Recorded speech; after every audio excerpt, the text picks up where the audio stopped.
Hey guys, thanks for tuning in to this session. Some of you may have already seen me before. A few months ago, I spoke at ABJ talking about some basic mental performance sports psychology tools. And today, your teacher has asked myself, Matt Tomasak, and my colleague, I'm Alex Schinke. To speak to you guys about athletic identity as a whole, the concept and a theory for you guys to kind of be able to try to find out where you yourself are on this continuum with this theory. So before we get into that, we're each just kind of just take turns explaining a little bit about ourselves, our playing background, coaching background, and kind of as sports psychologists what we do now. So I'll just hand it off to Alex to kind of talk about yourself first. Hi everybody. So again, my name is Alex and I'm currently a registered provisional psychologist at Power Psychology in Sherwood Park. Working alongside Matt, it's nice to have two sports psychologists in the office, and we get to bounce a lot of ideas off each other. In terms of athletic background, I was a competitive figure skater out of the Royal Glenora for a number of years, and then I'll probably touch on my transition a little bit, but I did transition into playing volleyball. I ended up playing Team Alberta there, same as soccer. Ended up playing competitively lacrosse. I ended up transitioning again from individual to team sports. And so yeah, that's kind of what led me here as a sports psychologist, is wanting to work with athletes and providing some more tools that maybe I didn't have access to back then. So yeah. For myself, pretty stereotypical Canadian boy. My dad played professional hockey, therefore I played hockey. And so even though I started late, pretty early on in my career, I'd say around 11 or 12, pretty much stopped playing all other sports and just fully devoted myself to hockey. And like Alex said, I'll talk more about that later. And like so many athletes, my hockey career ended when I didn't expect it. I got injured like 2 weeks into junior, and so I can't even really say I had a cup of tea because it lasted so damn short. And so I was forced to kind of transition away from sports when I wasn't expecting it, which this theory that we're going to go over today will specifically mention the difficulty in that if you're not prepared for it.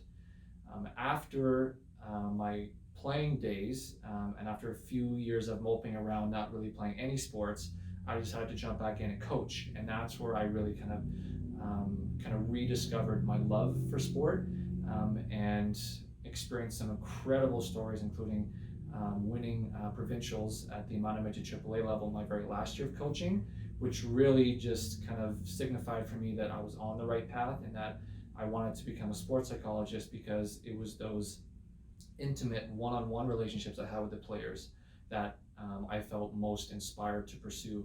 And again, from that experience, I found myself here at Power Psychology.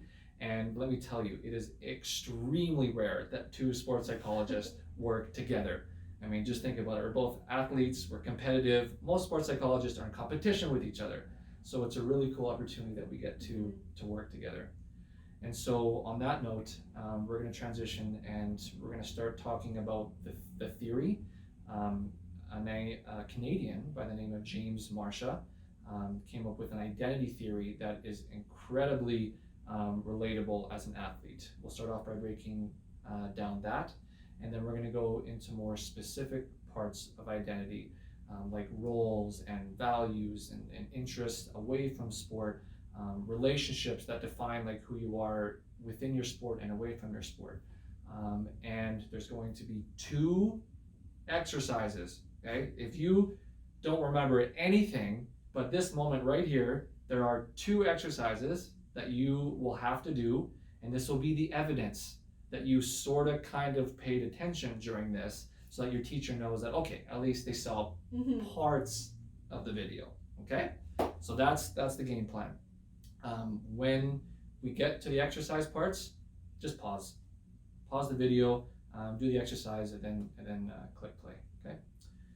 So to begin, I'll just give a brief description of this identity theory. James Marcia took one aspect of a previous known theory of development. His name was Erikson, And he took kind of like this adolescent stage of development, which is just prime for guys exactly your age trying to discover like who they are now and who they want to be in the future. And he broke down that stage into 4: identity achievement, diffusion, moratorium, and foreclosure. I know they're like big fancy words, but they'll make sense here. So the pinnacle of identity development is identity achievement. Go figure. Okay? Essentially, if an individual makes it to this stage, they have aligned their values, their purpose, their strengths, and they've gone through this crisis period in their life where they've had to be challenged with what do I want to be and what do I want to make of myself. And through that crisis, they were able to make a commitment. So really remember those 2 words, crisis and commitment. Once an individual has gone through that rigor of like that crisis of like, do I really want to push myself towards this goal or this sport or this career, and then committing to that, that is when you've like achieved this holistic representation of like, this is my identity in this sport. Okay. You can think of a number of different professional athletes that have had to go through getting cut, going through tryouts, going through injuries, like wondering if this is even the sport they want to play, like all of that life struggle to get to that point where like, you know what, I am committed to putting all of myself towards this goal. And that's where we want to get to it. And as young as possible, really, to be like, this is what I want to commit myself to in the unforeseeable future. So that's identity achievement, okay? The next one is called identity diffusion. And it's quite the opposite, okay? Yeah. For people who are in identity diffusion, not a whole lot has gone on. They haven't really experienced a crisis, and they really lack any kind of commitment to like anything. Yep. Okay. You can imagine people that you played with, and maybe this is yourself as well. Think about like the Joker on your team. Okay, the guy who like he shows up, he likes hanging out with with the guys, with the girls. He never really puts in 100% effort. He shows up, he's there, but you can tell he's never fully committed to like the goal of like, being there for the team or like being his best version of himself. And he just kind of goes through his sport like that. Now, some athletes, actually the ones who are able to play like at the highest level, sometimes those athletes actually don't experience any kind of crisis or any kind of challenge. They're used to just kind of being at that level and always playing at the top. And I know for a lot of these athletes that we've worked with personally, some of them don't even actually have the drive or the commitment to be there. They just kind of have like the talent. Right? Yeah, the way I kind of look at it too, spiraling off what Matt said, is a lot of these athletes in the diffusion stage will take the easy way out. They will make the easy decisions, and like I said, they might be making all those high-end teams without really looking at their identity and who they are as an athlete. They're kind of just, again, floating through, kind of seeing where they're at, without any actual goals, whether it's team goals or individual goals. They're just kind of sailing through things. Totally. Right. On the team. And as an athlete, that's really troublesome, because in order to like be the best version of yourself, and you have to give all yourself to that thing. So if you are in this state of diffusion, whether it's sport, school, relationship, family, that means that you're never truly being like your full authentic self in any of those domains. You're only giving part of yourself, which means that you're not actually kind of like living that high performance life. You're not living your true authentic self. And so this is really just a place of nothingness, where you're just kind of being without really being aware. Okay. There's a lot of identity development that goes into good athletes, and to especially to those high-end elite athletes. It's not all just sport focused. There's a lot of other aspects that need to come into play, which I think we'll talk about later. Totally. Okay. Now the next stage is something that I think even as a young athlete we've all experienced. So the third stage is called moratorium. And even just the word moratorium sounds like super dark and depressing. Okay. So moratorium is the stage in identity development where you're in the middle of the freaking crisis, when the panic alarm is set and you're like in like this kind of chaotic period in your life. This pretty much happens to anyone who's just been cut, and we've almost all been there. Even thinking back at the beginning of the hockey season last year in September, I saw a number of hockey players who had gotten cut from AAA, and they were seeing me and they were like, I don't know if I want to play hockey anymore. Like, I've worked so damn hard. I don't know if I can keep doing this anymore. Like, I'm not respected. They never notice me. I mean, the list goes on and on and on in terms of just the amount of big feelings and big thoughts that go on for that person, right? Yeah. And for me, when I think back, and I know we had some conversations about it, was with figure skating. When I made that transition into playing, I guess, more team sports, it was a lot of, internal kind of dialogue in terms of, am I committed? Is this what I want to do? And really just thinking about other options. Is there other options for me other than figure skating?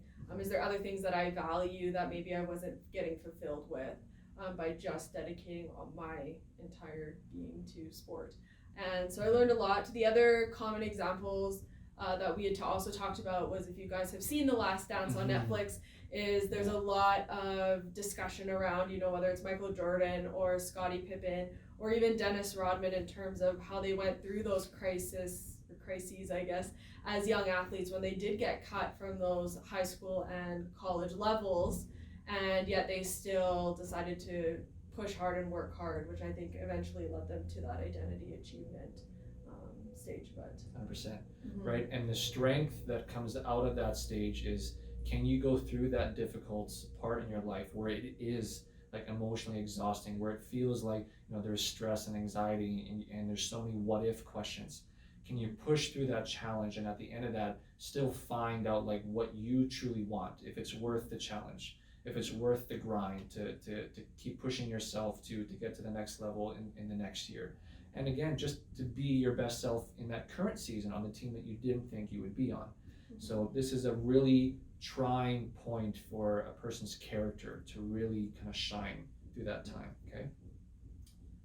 The last part, this is the most common stage for a lot of younger athletes to be in, and unfortunately even professional athletes. And this stage, identity foreclosure, is something that we're going to be talking about in and out for the rest of this video. So before using this theory to kind of talk about athletic identity, this stage foreclosure, when you think about 50s, 60s, is like mom and dad own a corner store or they have a family business, and without there being any kind of conversation, or without the child even wondering, what do I want to do in life, they're kind of just told like, you will be the next person to run this business. And so there's no crisis and there's no commitment. It's like, okay, I guess I'll do the thing. And then as you get older, you realize, well, I don't know what else to do. I don't know what other parts of self there are. I don't know if I have any other interests or things that I like, so I guess I'll commit to it. And so it's just kind of like this blind commitment of like, this is all I know, so I'll just give everything I have to it. And this is where, as an athlete, this is troublesome. This is really, really troublesome. I'm going to post a link in the video. It's a video of Michael Phelps, where he talks almost exactly word for word about what it's like being in this stage of identity and the inevitable downfall that occurs if you're not prepared to experience life outside of that main goal or that sport. So, I mean, picture Michael Phelps. He's won so many gold medals. I believe it was after his second Summer Olympics. He won like 6 or 7 gold medals. It was insane. You would think that you'd be on top of the world, that everything would be like a piece of cake after. He had given himself 100% of his identity to like one part of himself, that even though he achieved the ultimate goal, after it was done, he had nothing. No idea what to do, who he was outside of sport, what to do with his time, what to do with his day. And so he was overcome with depression and anxiety.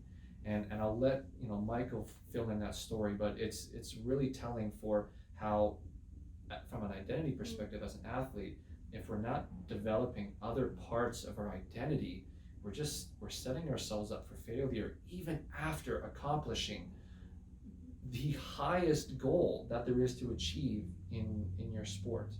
Okay? On a personal level, I know what foreclosure feels like.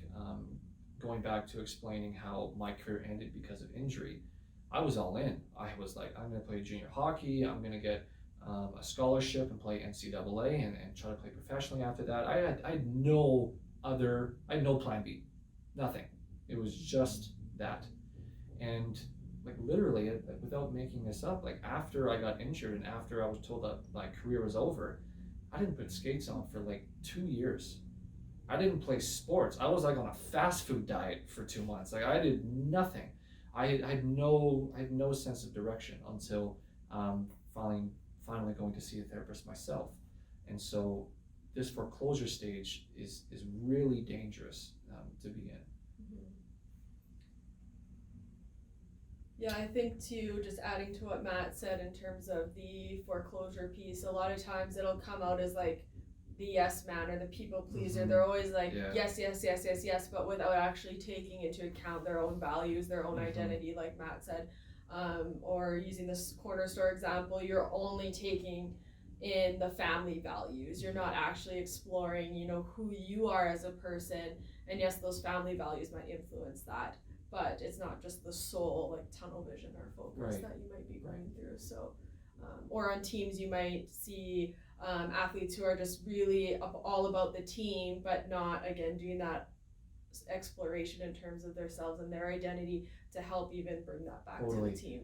And I think a really big misconception is that like if you're dividing any part of your focus, your time, your energy to other parts of your life, that you're somehow not working hard enough, or you're going to miss out on like an opportunity to get scouted to a national team. It's not true that if you spend your time away from your dominant sport that you are working less or you're not doing everything you can to become the best athlete you can in that sport. And we'll be able to touch briefly on that, but just saying that we know that misconception that you can be seen as someone who's not trying hard, or you don't give a crap because you're doing this or that when you should be training every day. Okay, so not true. So this is where we're going to go into the first exercise, and after we go over, there's going to be 3 questions in this exercise. Just pause the video after these questions and try to go through this exercise, right? I know it can be easy to go through videos like this or hear conversations like this and kind of go through the motions, but if you're someone who's interested in being a better version of yourself, of pushing yourself, of trying to find like who am I, like what am I about, some of these questions can kind of help you kind of navigate that dialogue. Okay, so the first question is really simple. Okay, what stage do you think you're in now? Right, just go back into the video if you need to remember what each of the 4 stages are, but just try to think of where am I in my athletic life, like what stage am I in now? Secondly, have you experienced a challenging crisis? Have you gone through moratorium? What was that like? Like how difficult was that? And what did you realize at the end of that crisis? Right? What did you decide? What did you commit to a certain path after that crisis? Okay, so that's question number 2.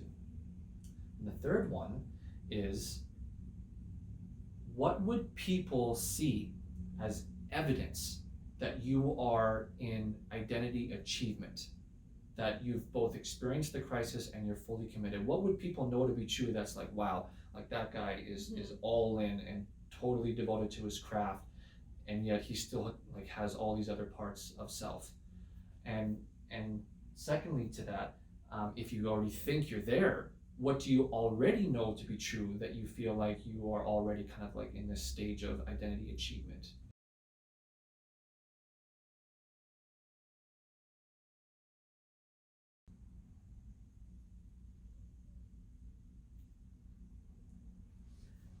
So we're gonna move into self-concept, And so just a little brief explanation about some self-concept is about our beliefs about ourselves and how they're shaped by, you know, the past, the present, and the future.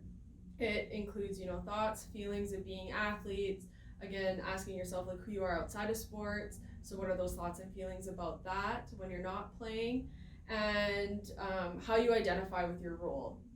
As we know, when we go through teams, or even in individual sports, we have a role. Maybe you're a leader, maybe you're a top scorer, maybe you're the calm energy in the room, right?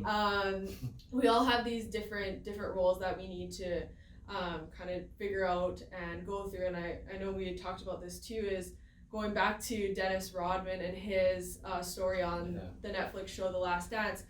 He talks about how, you know, in college, how he really went through this kind of floating stage in moratorium and then moved into realizing, okay, my job on the teams that I'm going to help and go to in the NBA are, I'm going to be the rebound guy. I'm going to be the defense guy. And that's all he worked on. He knew that that was going to be part of his identity. He knew that's how he was going to contribute to the team. And that was going to be his role moving forward. And so I think it comes down to, again, thinking about our roles. Who are we? What are our roles? Again, thinking outside of sport. You might be sons and daughters, you know, eventually you'll be potentially, you know, university students. It might be working in the job force. So just really thinking outside of what your roles are and how they've impacted you moving forward. I mean, just even think of, you know, a point in your athletic career where you didn't know what your role was, and just that uncomfortable feeling of like not knowing every single game, like, you know, what's expected of me, like, you know, am I supposed to be the scorer? Am I like the grinder, the energy person? Like I don't know where I fit.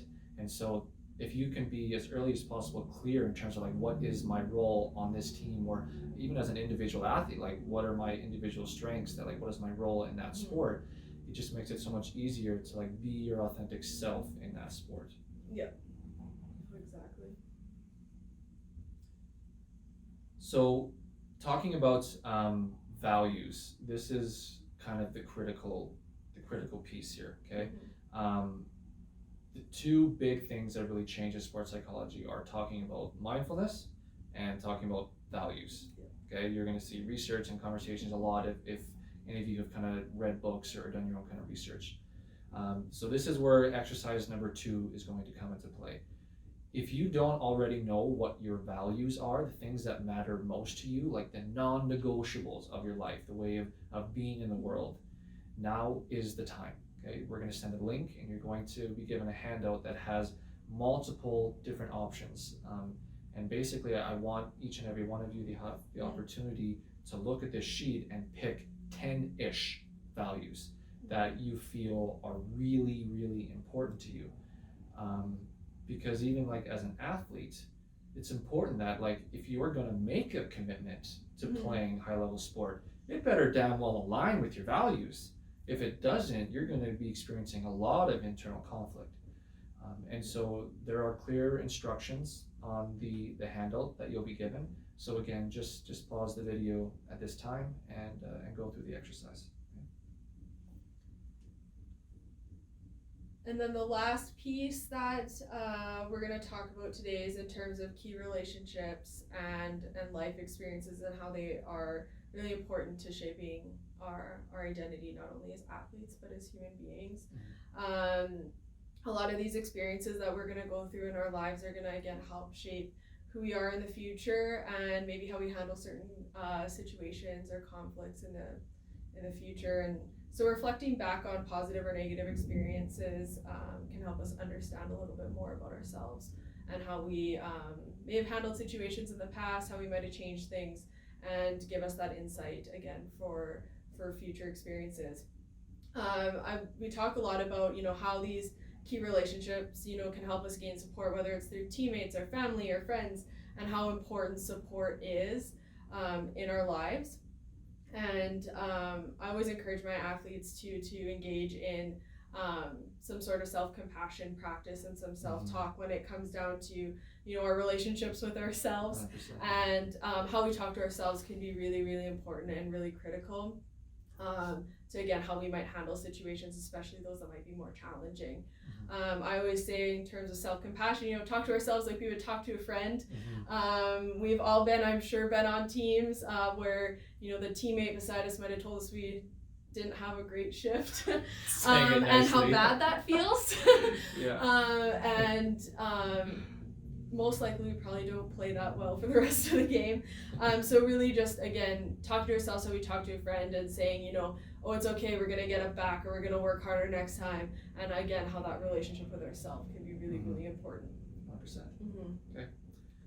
So just in closing, I'm going to bring together kind of like the interests, activities, and skills in the closing. The whole reason why your teacher is giving you the subject matter, and why it's incredible that she's opening your guys' eyes to understanding this more fuller concept of your athletic identity, is that the more aware we are of who we are as a person, okay, and this is outside of sport. What are my values? What are my interests? Okay, like literally outside of your sport, do I like to play piano? Do I play video games? Do I just like to spend time with my friends in conversation? It doesn't matter what your other interests are, but it informs who you are as an athlete. If you know your personality, your natural strengths and weaknesses, all of this is like this bedrock, this foundation for which you're building that committed athletic identity. And the more that you know yourself inside and out, when you experience the ups and downs in your season, when you experience injuries, when you experience those cuts, when it's just the momentum of the game, the up and down, do you have the self-awareness of your thoughts and your feelings and everything that makes you you, to know how to adjust, to self-correct, to bring yourself back into the moment, to bring yourself back to focusing on what makes you great, what allows you to do the thing that you love to do. And the more that you're aware of your identity in all of these levels that we've talked about, the easier it is to redirect yourself back into getting into the zone, back to flow state, which is the goal of every athlete. And so when you think about identity that way, it's important to understand the relationship between my understanding of my identity and getting into the zone, being in flow state, and how closely they relate to each other. So I guess for myself, just in closing, I hope that there's at least one thing that you can take away that helps you dig deeper, that maybe allows you to ask a question about yourself or where you see yourself going, that's at that deeper level. Because if you do want to continue to commit to whatever path you're on, the things that we talked about today are going to just help you get that edge.